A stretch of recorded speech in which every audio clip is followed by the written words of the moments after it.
We open on Willow Bend, Oregon Territory in the autumn of 1893. When a woman of 44 years stood in the rain with nothing left to her name but a small tin box, a black wool shawl, and $11 folded twice inside her glove. She had been cast out of her own farmhouse 3 days prior by order of Nathaniel Grier, president of Cascade Trust and Savings, who declared her irrigation debts unpaid and her land forfeit, though she had scraped every harvest for 2 years to meet his rising fees. All she had left in the world was that $11, a mule named Copper, and a grief so large it filled her chest like standing water. So when she heard that the county was auctioning off an old, forgotten cabin at the edge of a dying orchard, a place folks called cursed, a place no one else wanted, she walked 6 miles in the mud and paid 9 of her last $11 for it, calling herself a fool the whole way there. She could not have known that hidden above her head, tucked into the rafters of that crumbling attic, lay a truth that had waited 40 years to be found, a truth that would not only save her, but return to an entire valley what had quietly been stolen from it. Settle in and let us tell you the story of Nora Kittredge. If you are watching this from a place that has ever felt forgotten, overlooked, or written off by everyone else, tell us where you're watching from in the comments below. Nora Kittredge had not always known hardship. She had been raised 20 miles north of Willow Bend, in a smaller settlement called Phoenix Crossing, the only daughter of a quiet, careful man named Abel Reyes, who worked as an assistant to the territorial land surveyor. From the time she could walk, Nora had trailed after her father through fields and creek bottoms, holding the chain while he sighted his transit,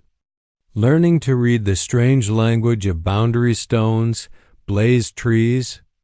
and iron pins driven into the earth by men who had come before them.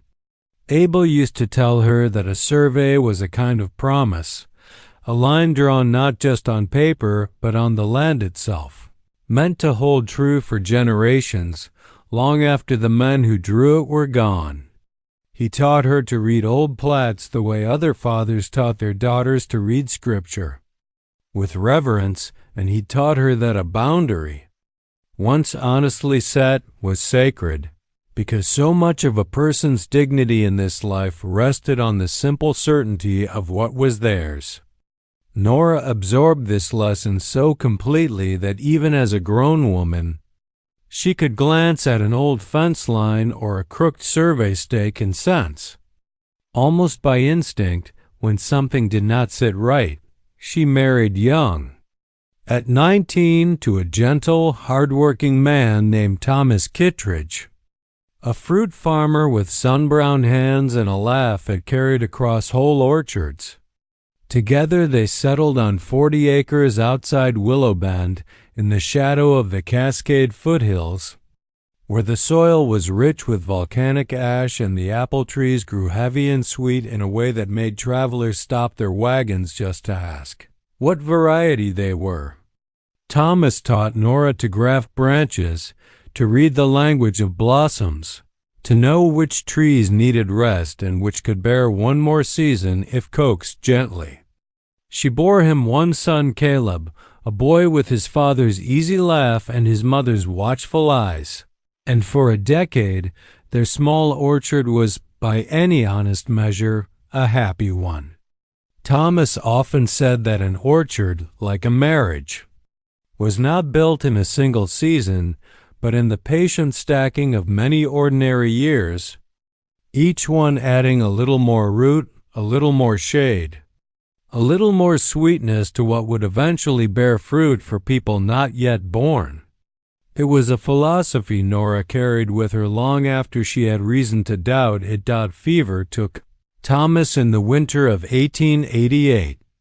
Quick and merciless, the way fevers sometimes did in those years, leaving Nora a widow at 39 with an 11-year-old son and 40 acres that suddenly felt impossibly large to tend alone. She did not falter, not outwardly. She rose before dawn, pruned her own trees, hauled her own water, and hired help only when the harvest demanded more hands than hers and Caleb's could provide. The town of Willow Bend watched her with a kind of cautious respect in those years, the sort reserved for widows who refused to be pitied. She kept her orchard alive through 5 more harvests. Through late frosts and early droughts, through every ordinary hardship a farm can offer, because she had been raised to believe that land honestly tended would honestly provide. What she could not have anticipated, what no one in Willow Bend fully understood until it was too late,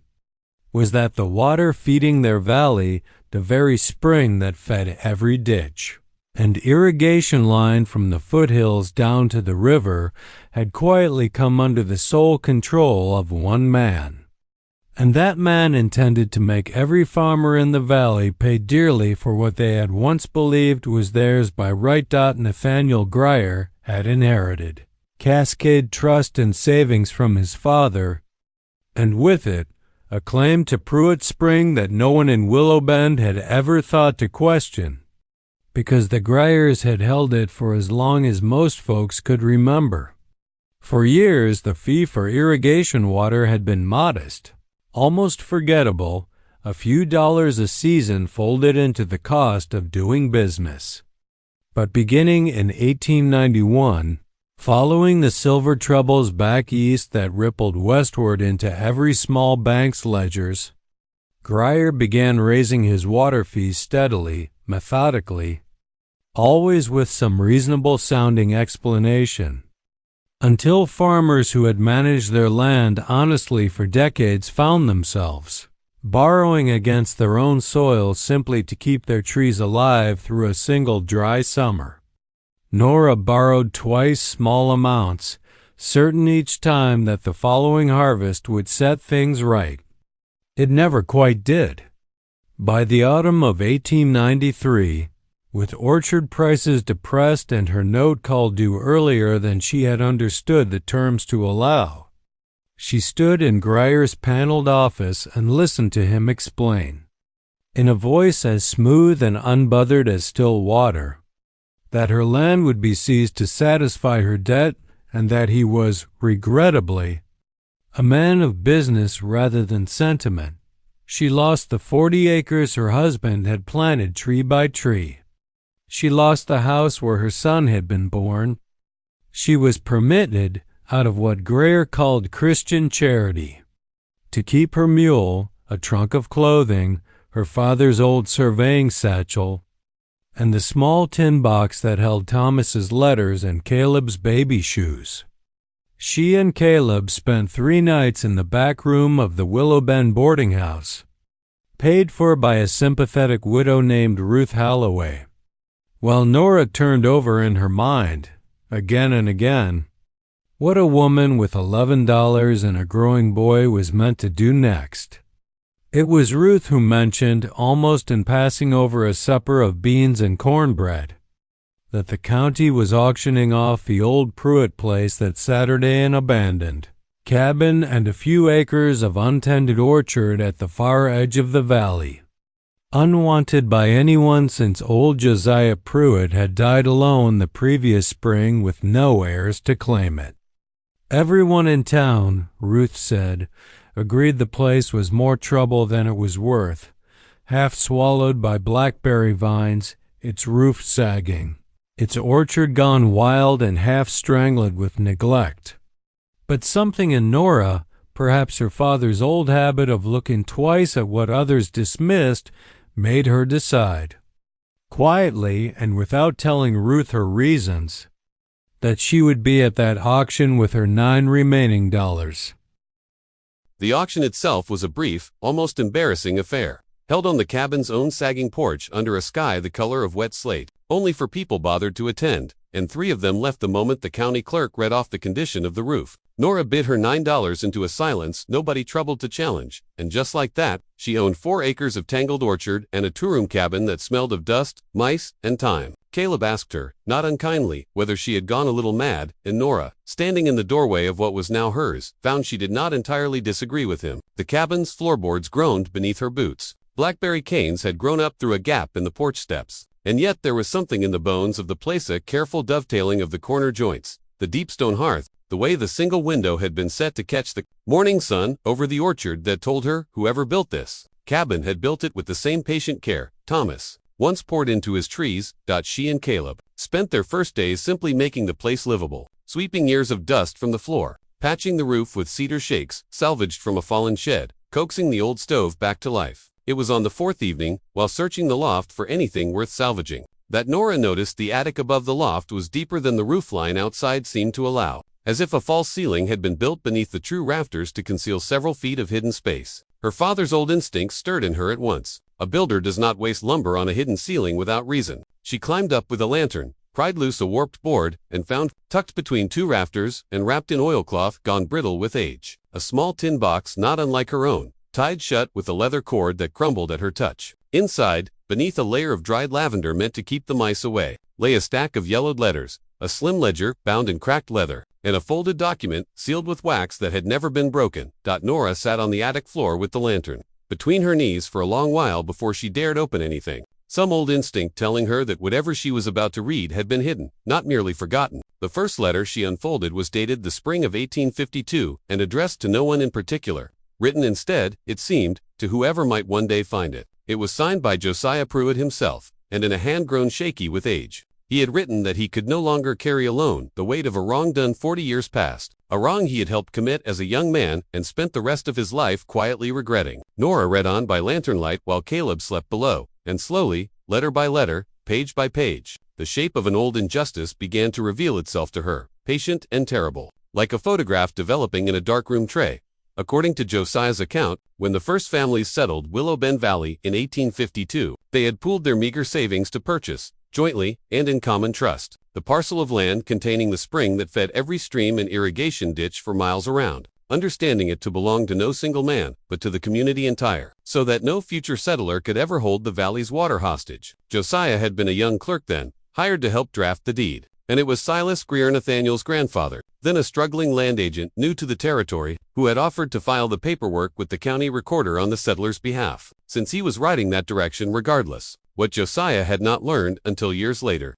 and what he had been too frightened and too complicit to ever confess aloud, was that Silas Greer had altered the deed before filing it, quietly striking the language of common trust and inserting instead his own name as sole owner of the spring parcel, banking correctly that few of the settlers, busy building homes and clearing fields, would ever think to ride into the county seat and confirm the recorded language matched what they had all agreed to. Josiah had helped Silas draft the fraudulent copy, believing at the time it was merely a formality, and had not understood the full weight of what he'd done until it was already recorded, already legal, already impossible to undo without exposing himself alongside Silas Greer. For 40 years, Josiah Pruitt had lived with that knowledge like a stone in his boot, watching the Greer family's quiet, patient tightening of control over the valley's water, watching good families struggle under fees that should never have existed at all, and saying nothing because to speak would mean confessing his own hand in the deception. But in his final years, alone and ailing, his conscience had apparently overtaken his fear. The ledger in the tin box was his own careful reconstruction of the true 1852 agreement,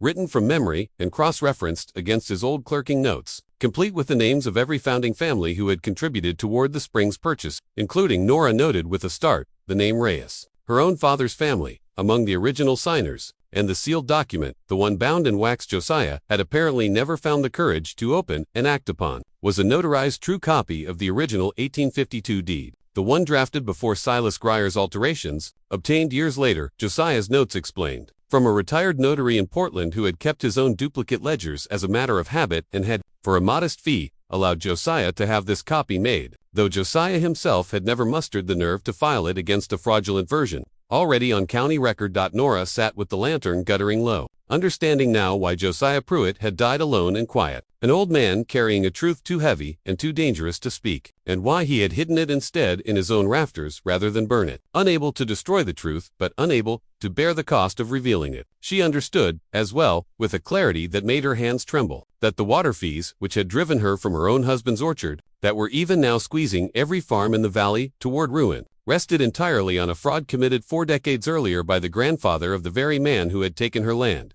The document in her lap was not merely old history. It was, if she was reading it rightly, a legal instrument that could, if properly filed and defended before a circuit judge, restore the spring to the common trust of the valley, and strip Nathaniel Grier of the leverage he had used to bleed his neighbors dry for years. She did not act rashly. Her father had taught her that a claim, however true, was worthless if it could not be proven. And so, for the better part of 2 weeks, Nora worked quietly, telling no one but Ruth Halloway the full truth of what she had found. She rode to the county seat and, posing as a woman merely curious about old land records, examined the original filed deed for herself, comparing its language line by line against Josiah's reconstructed ledger, confirming with her own trained eye the places where the phrase held in common trust for the settlers of Willow Bend Valley and their heirs had clumsily, been struck and replaced with Silas Green. Sole owner, she located, through careful, patient letters, the retired Portland notary named in Josiah's papers, an elderly man named Corwin Absalom, still living, still sound of mind, who confirmed in writing that he recalled preparing the true copy for Josiah Pruitt and remembered the circumstances well enough to swear to them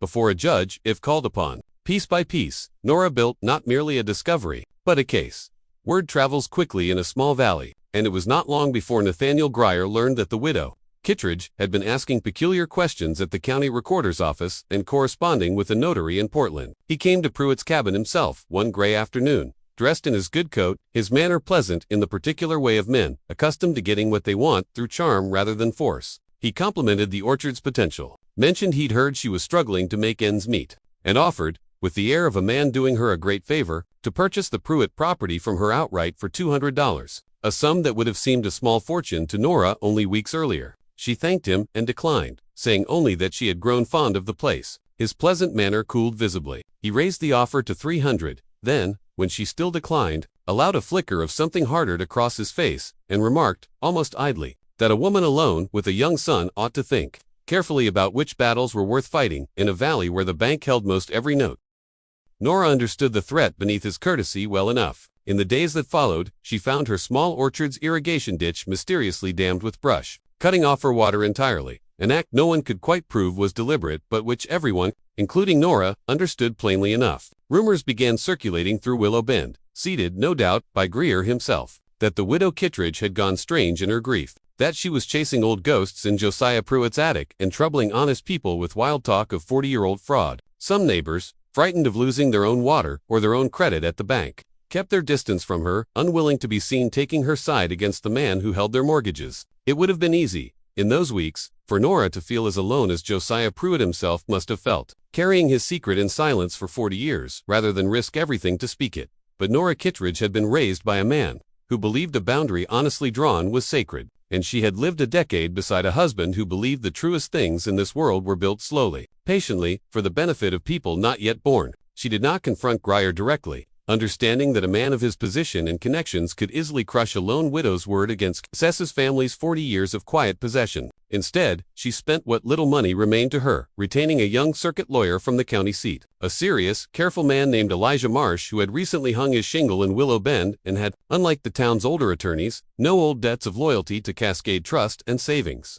Together, they prepared the notarized copy of the deed, Corwin Absalom's sworn statement, Josiah's reconstructed ledger of the original signing families, and a formal petition to have the fraudulent 1852 filing reviewed and corrected by the circuit court, timed carefully to coincide with the judge's autumn session in the county seat, when half of Willow Bend would already be gathered for the harvest fair and unable to wisely ignore whatever unfolded. The circuit court session, held in the modest brick courthouse on the day of the harvest fair, drew a larger crowd than usual, partly from curiosity and partly because word had somehow spread that the widow, Kittredge, intended to make some manner of claim against the bank. Nathaniel Grier arrived composed and faintly amused, flanked by his own attorney, clearly expecting the proceedings to expose nothing more than an old woman's confused grasping at a dead man's ramblings. Nora rose when called and spoke plainly, without embellishment, laying out the history exactly as Josiah Pruitt had recorded it, presenting the reconstructed ledger. The sworn statement of the Portland notary read aloud by Elijah Marsh. And finally, the true 1852 deed itself, its wax seal broken now for the first time in 40 years. Its language of common trust, plain and unmistakable to every eye in that courtroom. The judge, a deliberate man named Judge Aldous Rankin, who had presided over Willow Bend's affairs for nearly 20 years, called for the county's original filed copy to be brought forward and examined side by side with Josiah's true copy. And it took only a few minutes of careful comparison for even the most doubtful onlooker to see plainly where the fraudulent alteration had been made. Grier's composure did not survive the reading. He argued, weakly, that 40 years of possession ought to settle any claim regardless of its origins. But Judge Rankin, a man who had spent 2 decades untangling land disputes across the territory, reminded the courtroom in a voice that carried to its farthest corner that no length of time could transform a fraud into a rightful claim, and that the original settlers of Willow Bend Valley, and their heirs, had never legally surrendered what had been taken from them through deception. He ordered the spring parcel restored to common trust, to be governed thereafter by an elected board of valley farmers rather than any single owner, and referred the matter of the original forgery to the territorial prosecutor for further investigation, noting dryly that whether Silas Grier's descendants had known of the fraud, when they continued profiting from it, was a question the law would now be obliged to examine closely. Nathaniel Grier left the courthouse that afternoon, not as a ruined man, for the law moves slower and more mercifully than storybooks often suggest, but as a diminished one, his easy authority over the valley broken in a single afternoon by a widow and an old man's 40-year-old conscience. In the months that followed, the newly formed Water Trust, with Elijah Marsh serving as its first clerk and Nora Kittredge, at the valley's own quiet insistence, seated as one of its founding board members, restored fair and modest irrigation fees across Willow Bend, forgiving a portion of the debts that families had accumulated under Grier's inflated rates, and establishing, for the first time in 40 years, an honest and transparent accounting of the spring's use. Several farms that had teetered on the edge of foreclosure, much as Nora's own once had, were quietly saved. Nathaniel Grier remained in Willow Bend, chastened and watched, his bank's practices subject now to a scrutiny he had never before faced, and while the territorial prosecutor's investigation moved with the slow-grinding patience of frontier justice, it moved nonetheless, and Grier understood, perhaps for the first time in his comfortable life, that some debts eventually come due, regardless of how carefully a man's family has covered their tracks. Nora herself did not seek to reclaim her original 40 acres, understanding that the family who had since purchased them from the bank at auction had done nothing wrong and had, in their own way, poured their own hopes into that soil, the same as Thomas once had. Instead, she stayed at Pruitt's Rest, as she had come to call it, restoring the wild, neglected orchard tree by tree, grafting and pruning with the same patient care her husband had once shown her, teaching Caleb the same slow lessons her father had once taught her about boundaries and truth. The orchard that had once seemed cursed, unwanted by anyone at that rain-soaked auction, became within a few seasons one of the most productive in the valley, its trees no longer strangled by blackberry and neglect but tended with the particular devotion of a woman who understood, better than most, how easily something valuable could be mistaken for something worthless simply because no one had troubled to look closely enough. And so we return to where we began, to a woman of 44, standing in the rain with $9 and a foolish notion, buying a crumbling cabin no one else wanted, at the ragged edge of a dying orchard. It would have been easy,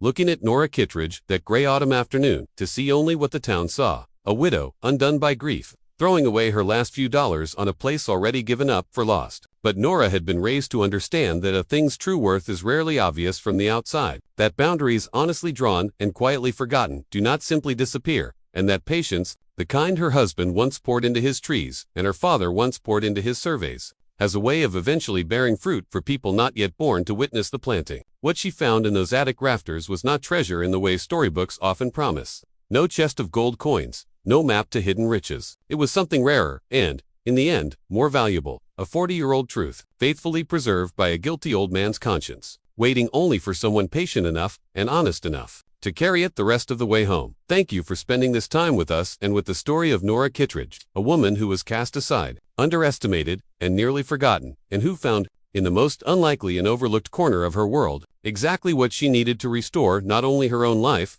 but the life of an entire valley that had quietly lost its way. If this story moved you, we'd be grateful if you shared it with someone who might need to hear it today, and left us a comment telling us what you took from Nora's journey. We'll leave you tonight with a question worth sitting with a while. What is a time in your own life when you found real value in something everyone else had already written off? Let us know in the comments below, and until next time, stay close.